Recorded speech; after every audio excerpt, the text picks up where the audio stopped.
Okay. So before we jump into the book of Genesis, I love what Jonathan had to say. And look, if you've served or are serving in the military, we'd love for you to stand at this time. Would you please stand? Yeah, let's give them our appreciation. Thank you so much for your service. All of us have been in some way touched and affected by your sacrifice, and we sure appreciate it, and don't want to let that go. So here we are. We're going to skip chapter 26 of Genesis, but let me give you a quick recap. So Isaac, we know that Abraham's gone now. He passed away, was buried in the same cave as his wife was buried, Sarah. And we know that now Isaac is carrying on God's promise to this family. Now, Isaac's an interesting character in this sense. We don't get a lot of details about Isaac. We know he's the child of the promise. He's born. We know the story of God calling Abraham to take Isaac up and be ready to offer him as a burnt offering to the Lord. But that story is really more about Abraham than it is Isaac. Last week we talked about, a couple weeks ago, we talked about how Abraham arranged for Isaac to be married. So we know he got married, and then last week we know he had twin boys, right? Jacob and Esau. But there's only one real chapter, and that's chapter 26, that gives us really any details about Isaac and how God worked in his life as an adult. And so let me give you the quick recap. Isaac, in chapter 26, God blesses him so much that he becomes more and more wealthy. Now, you've heard of generational sins? Have you heard of that? Like that if you track family generations, a lot of times it's pretty amazing how generations of family can struggle with the same temptations, the same sins, same choices. Well, if you want to take time, this afternoon and read 26, it's interesting that in chapter 26, it sounds like a repeat of Abraham. There's a famine in the promised land. We think that Isaac maybe had planned to go to Egypt like Abraham did, but God stopped him. And so Isaac settles in a different portion of the promised land, but guess what happens? He lies about his wife. Remember Abraham lied about his wife? Hey, tell everybody you're my sister because you're so good looking, they're going to kill me for you. Isaac does the same thing in chapter 26. Hey, tell everybody you're my sister. And the Bible says that the local king of that province, they all thought he was brother and sister until the Bible says he saw Isaac kind of loving on Rebekah, and he's like, that can't be his sister. And so then he confronts Isaac, he kicks Isaac out. This is just like what happened to Abraham. But in the midst of this, God is blessing Isaac. He becomes more and more wealthy. And just like with Abraham, it causes problems. The local people are so jealous of Isaac that they start to fill in his wells with dirt. They try to sabotage his drinking wells, his wells for his livestock. And so we have it's almost this repeat of Abraham when he became wealthy, and then there was problems with Lot and all that. So it's just interesting to see that Isaac kind of duplicates Abraham's faith, but also his sin, like in this chapter. So, but let's get back to where we're headed for today. Last week we introduced you, if you're older than 40, you get this, to the J.R. Ewing of the Old Testament.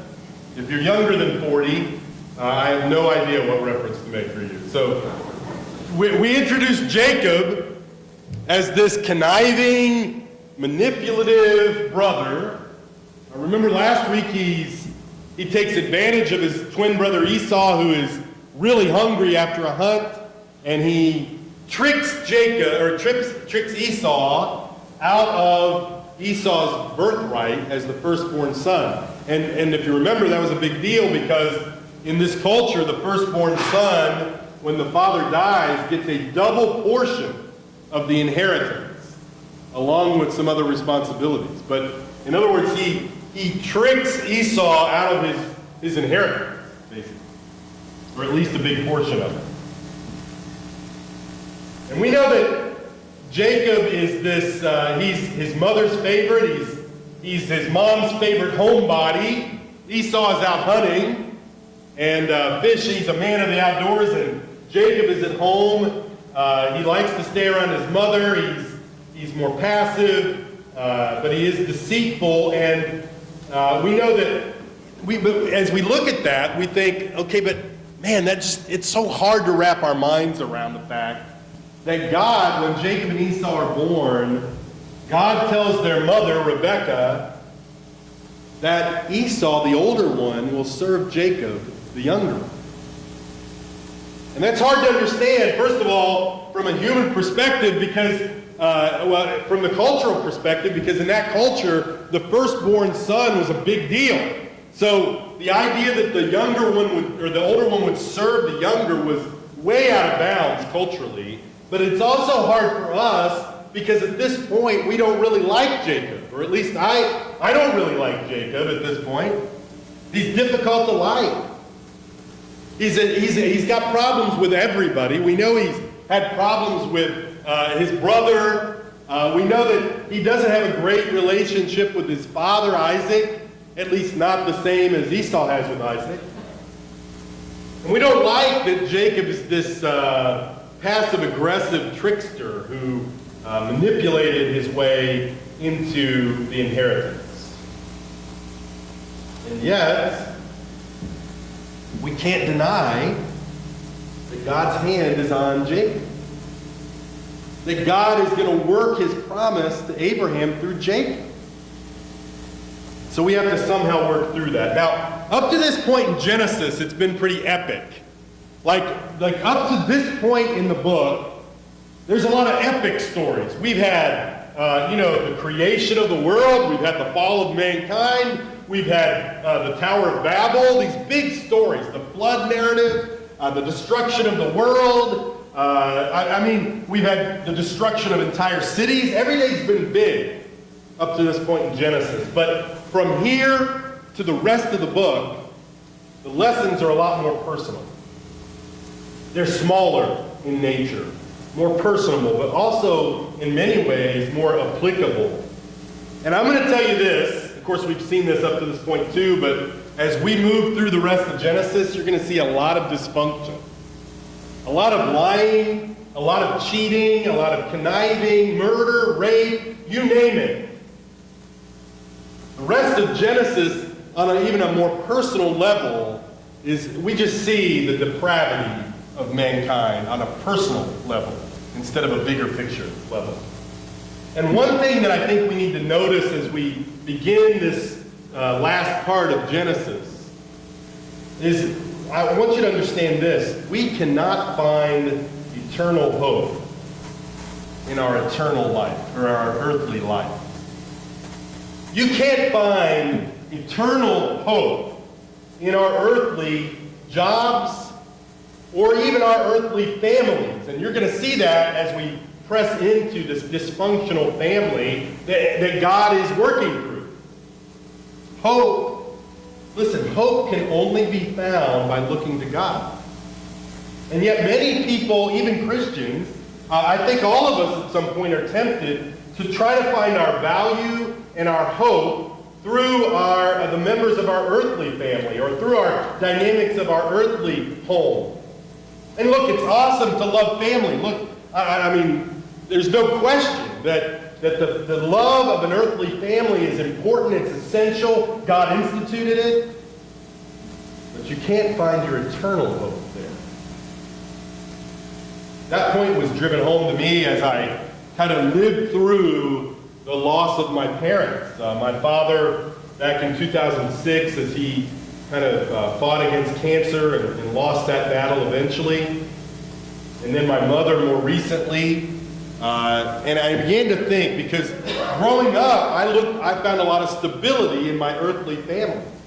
My family of origin had always felt safe. There was always this feeling that, there's always a safety net there, but I realized as I went through the loss of my parents that these things hit me, right? That everything changes in this earth.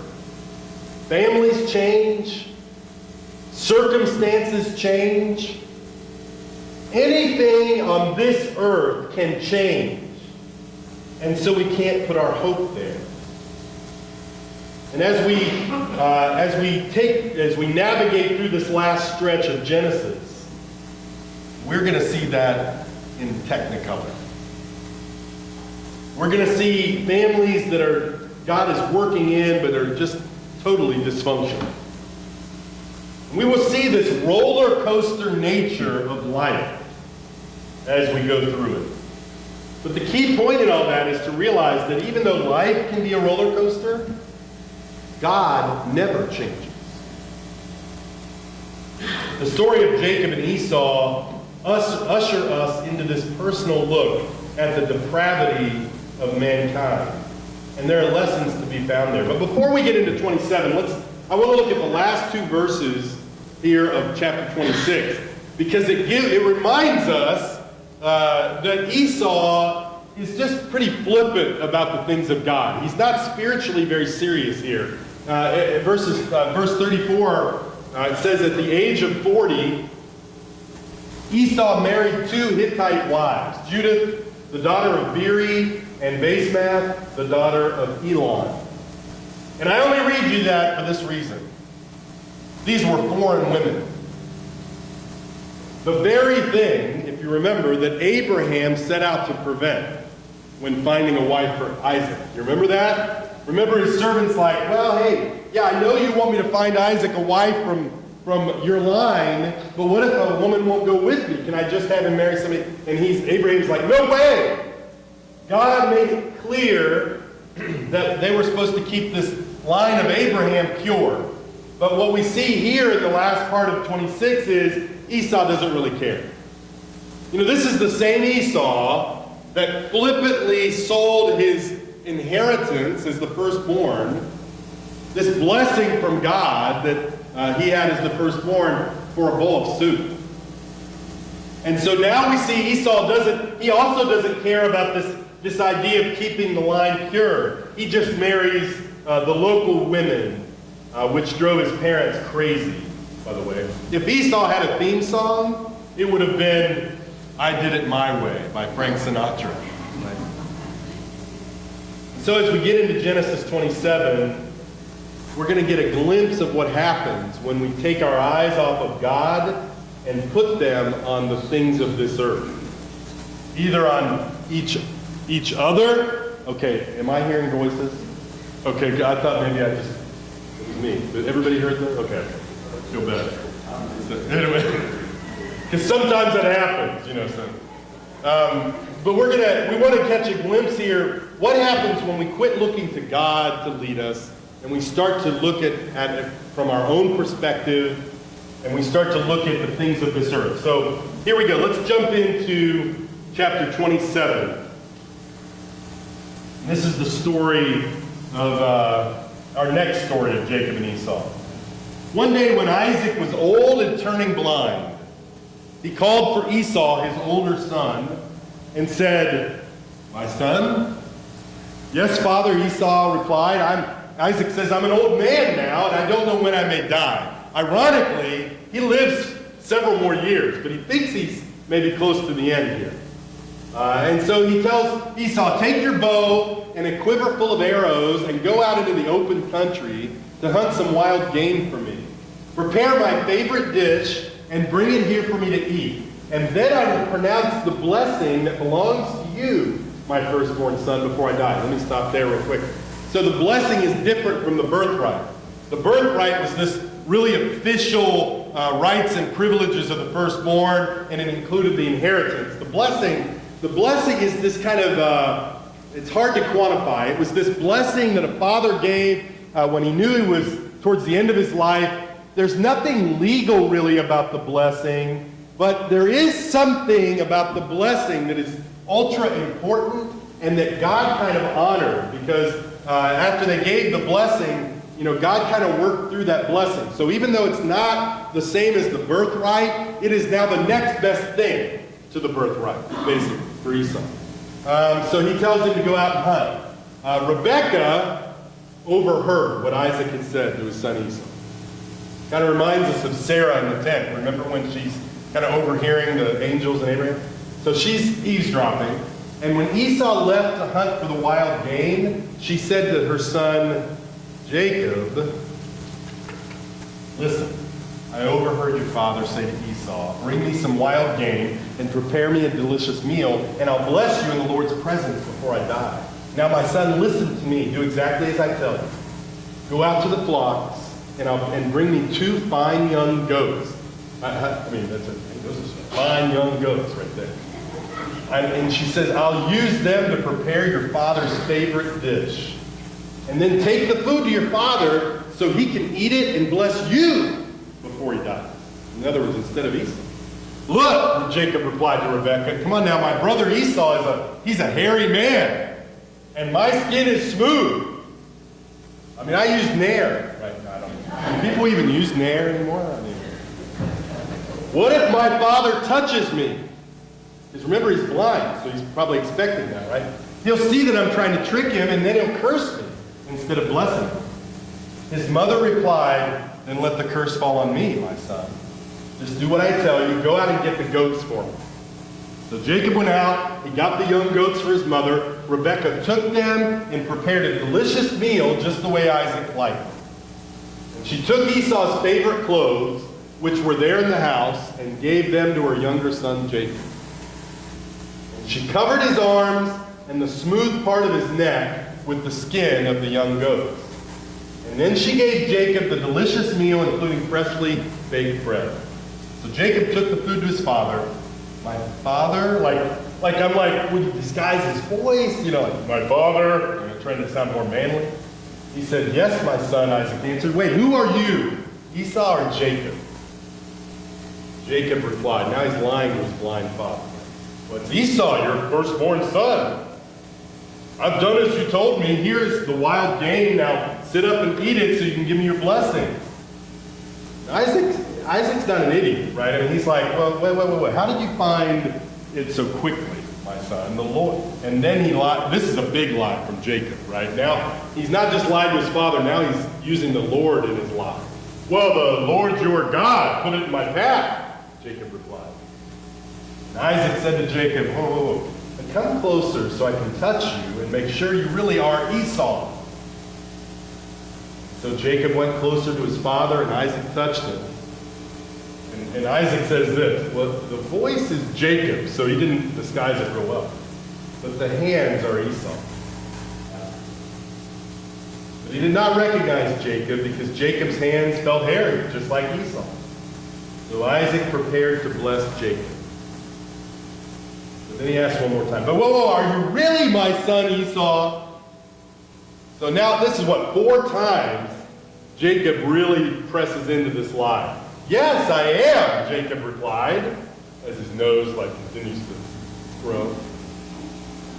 So Isaac gives in. And then Isaac said, now my son, bring me the wild game, let me eat it, and I'll give you my blessing. Now, I can imagine this was like the longest meal Jacob had ever sat through, right? Because he knows he better do this quick because Esau's going to be coming in. So here Isaac is like, let me eat the food first, and Jacob's probably like, come on, eat that food, here, let me help you, So Jacob took the food to his father, and Isaac ate it. He also drank the wine that Jacob served him. And Isaac said to Jacob, please come a little closer and kiss me. He's still suspicious. Come here a little closer and kiss me, my son. This is 5 times Isaac is really suspicious now. So Jacob went over and kissed him, and when Isaac caught the smell of his clothes, he finally was convinced. And he blessed his son. He said, the smell of my son is like the smell of the outdoors, which the Lord has blessed. Like you smell like a cow farm, is what he said. From the dew of heaven and the richness of the earth, may God always give you abundant harvests of grain and bountiful new wine. May many nations become your servants, and may they bow down to you. May you be the master over your brothers, and may your mother's sons bow down to you. All who curse you will be cursed, and all who bless you will be blessed. As soon as Isaac finished blessing Jacob, and almost before Jacob had left his father, Esau returned from his hunt. Esau prepared a delicious meal and brought it to his father. And he said, "Sit up, father, and eat my wild game so you can give me your blessing." But Isaac asked him, "Who are you?" Esau replied, "Oh, it's your son, your firstborn son, Esau." And the Bible does not understate this. Isaac began to tremble uncontrollably. That's literally what he's so mad, he's shaking. And said, "Then who just served me wild game? And I have already eaten it, and I blessed him just before you came." And yes, that blessing must stand. He couldn't take it back, even though he was lied to. And when Esau heard his father's words, he let out a loud and bitter cry. "Oh, my father, what about me? Bless me too," he begged. But Isaac said, "Your brother was here and he tricked me. He has taken away your blessing." Esau exclaimed, "No wonder his name is Jacob." Remember, it means heel grabber. "For now he has cheated me twice. First he took my rights as the firstborn, and now he's stolen my blessing. Haven't you saved even one blessing for me?" Isaac said to Esau, "I've made Jacob your master and have declared all his brothers will be his servants. I've guaranteed him an abundance of grain and wine. What's left for me to give you, my son?" Esau pleaded, but do you only have one blessing? "Oh, father, bless me too." And Esau broke down and wept. Finally, his father Isaac said to him, I mean, it's just like, okay, I'm going to give you what I can. You will live away from the richness of the earth and away from the dew of the heaven above. Not the best blessing, right? You will live by your sword, and you will serve your brother. But when you decide to break free, you'll shake his yoke from your neck. He's like, that's the best I got for you. You know. And that's it. Man, what a family story. Parental favoritism, lying and deceit, like repeated lying and deceit. We're going to see later there's murderous intentions. There's a breaking of marital trust, right? Rebecca was not being like the best wife here, right? This narrative is like one big warning to us about many things. I want to look at 4 attitudes that we need to be aware of, that we see in this story. 4 quick attitudes that we need to be careful of in our own life that we see in this narrative. Number 1, beware of self-righteousness. The Bible says in Romans 3:10, no one's righteous, not even one. I mean, we're all sinners. So beware of self-righteousness. Everybody in this story probably justified their own behavior. I mean, I'm sure that Rebecca felt righteous here. Like, what she did was horrible. She basically eavesdropped on her husband, who's blind and old, thinks he's going to die, and then she helps her son to trick him, her own husband. But maybe she felt self-righteous about it. I mean, we're the kings and queens of self-justification, and so she may have said, well, really God told me that the younger was the son of the promise, and that's Jacob. And maybe she just thought she was helping God out here. That making sure that the right son got the blessing.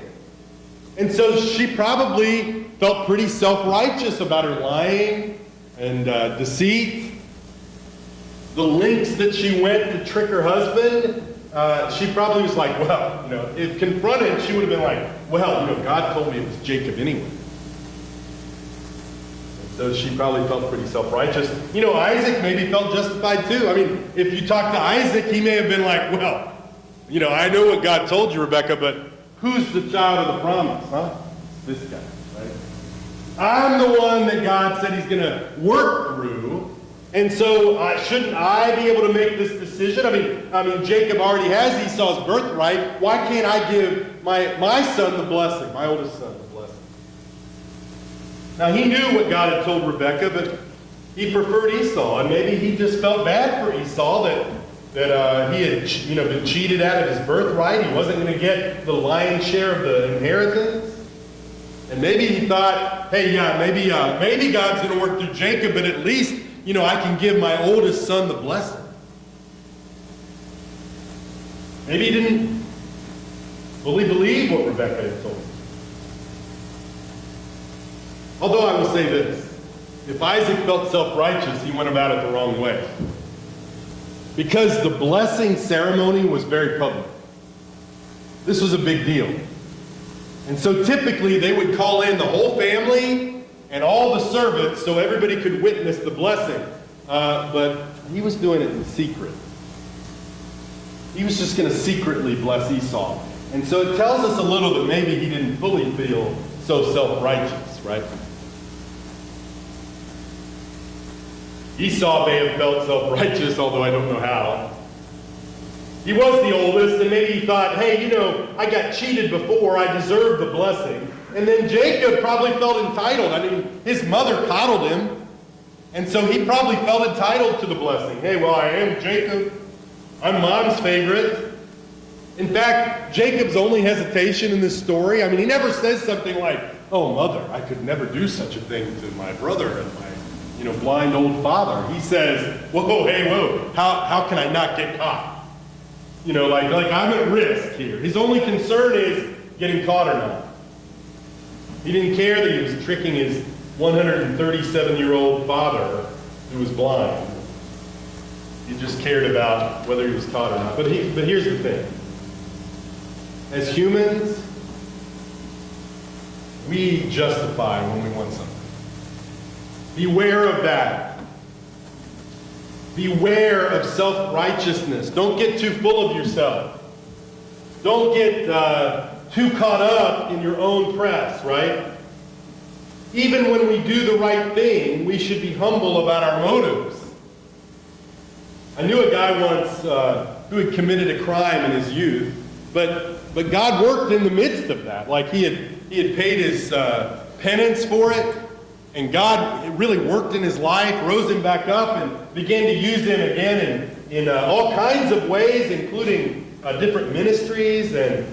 But along the way, other Christians felt like it was their right and responsibility to constantly drag that skeleton out of the closet years later and use it against them.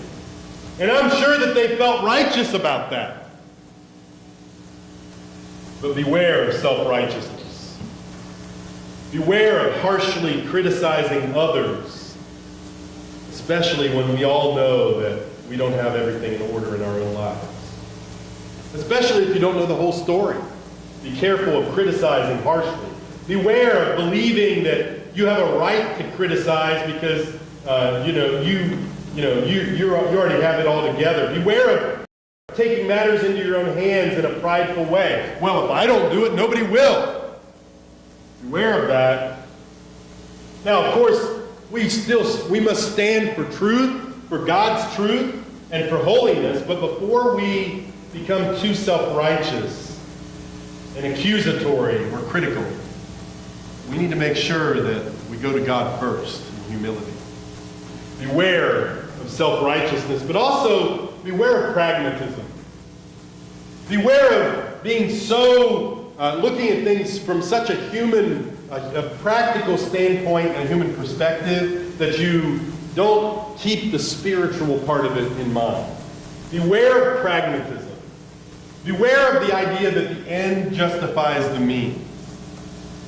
Rebekah probably thought it was okay to lie and deceive her husband because the end was the right thing, right? Jacob got the blessing, and so she may have thought, well, sure, I lied and tricked him and deceived my husband. I enabled my son to lie to his father, but in the end, everything worked out the way God said. I once had a friend who told me You can't work like the devil and say you're serving the Lord. Be careful of using the devil's tactics and then feeling okay because you're happy with the end result. You can't cheat on your taxes, but say that that's okay because you did tithe to the church. You can't gossip about someone and then feel okay about it because at least that person left the church, or, well, yeah, I was gossiping, but it is the truth.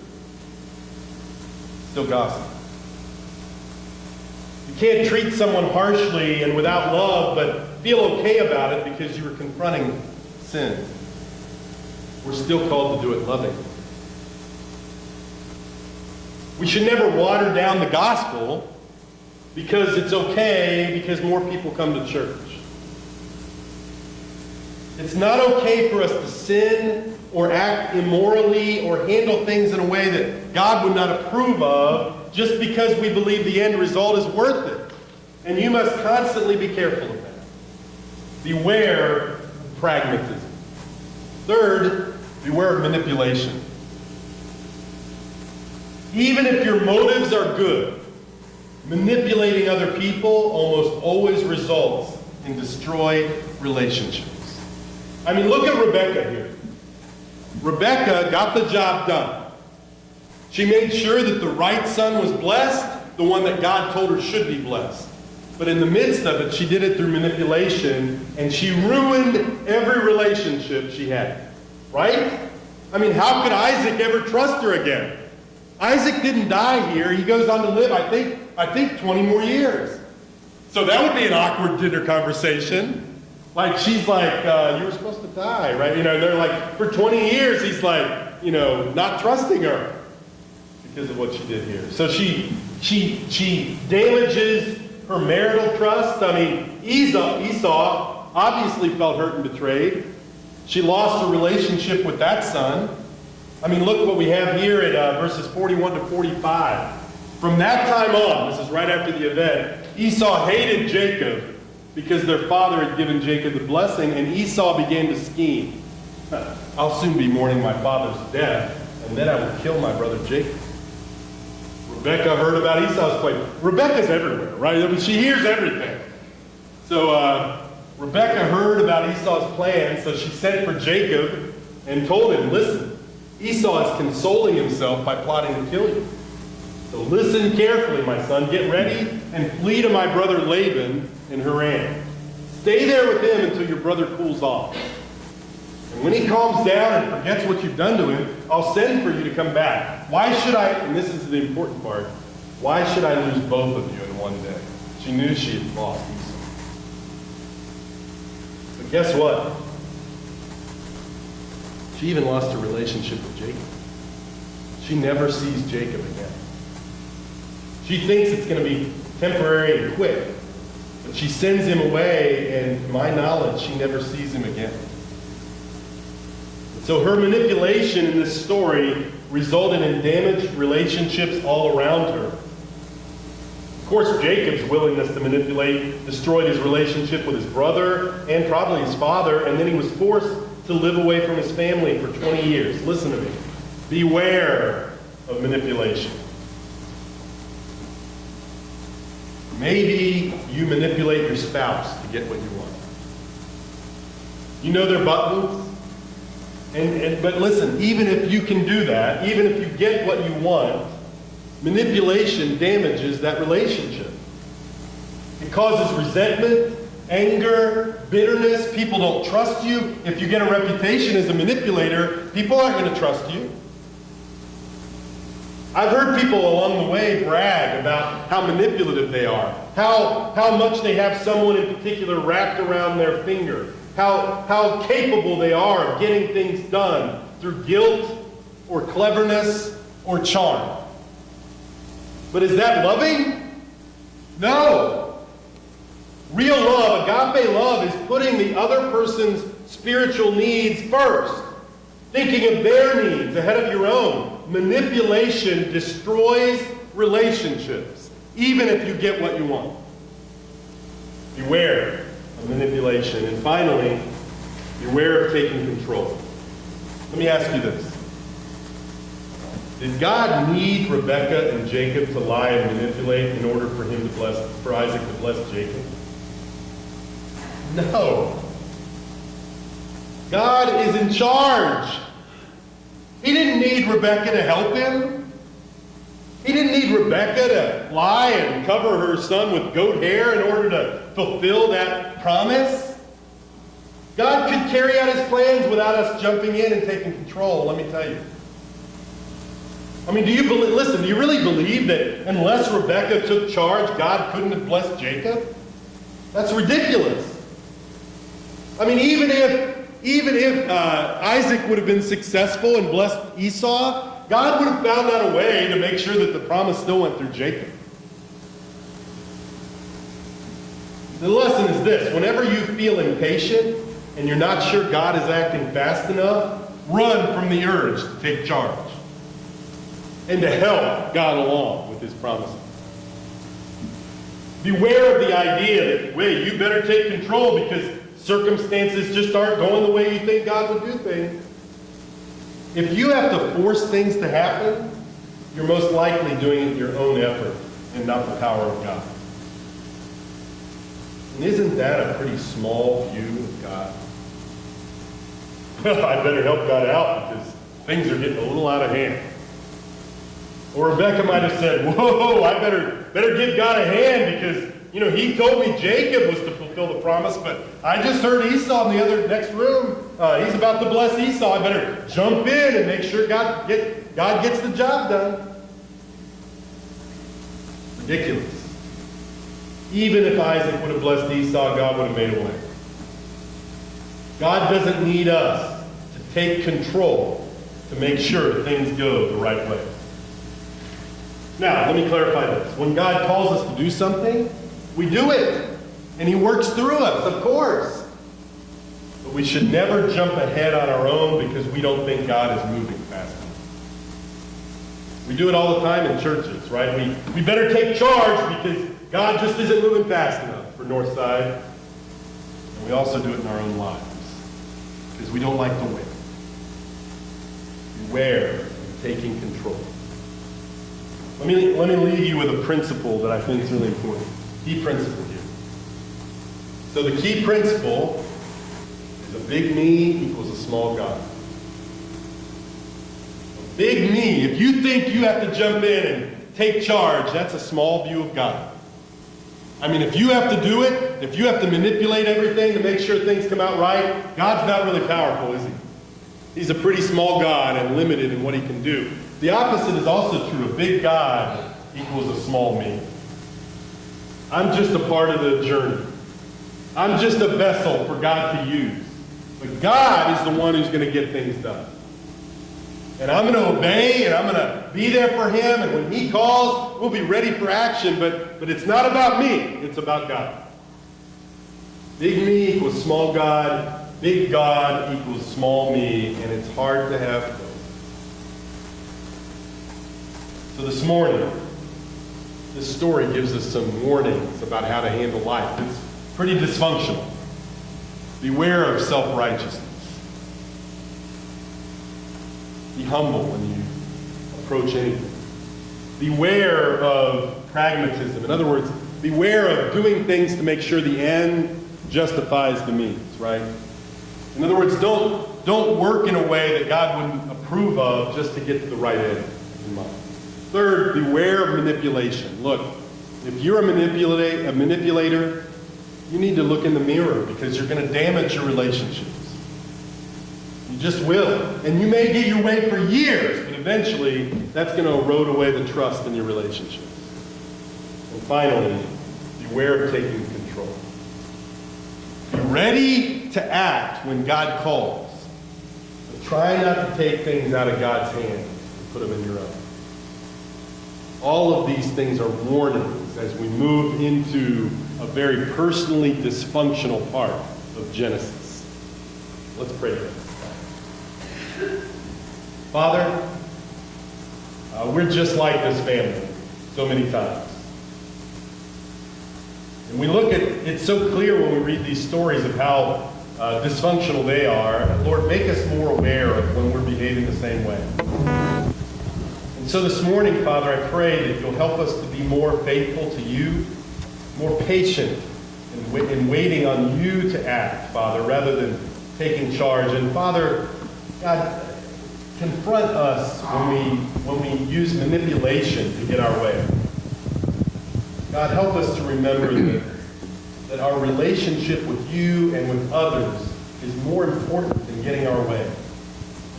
Father, I just pray that you help us to learn these lessons. In Jesus' name.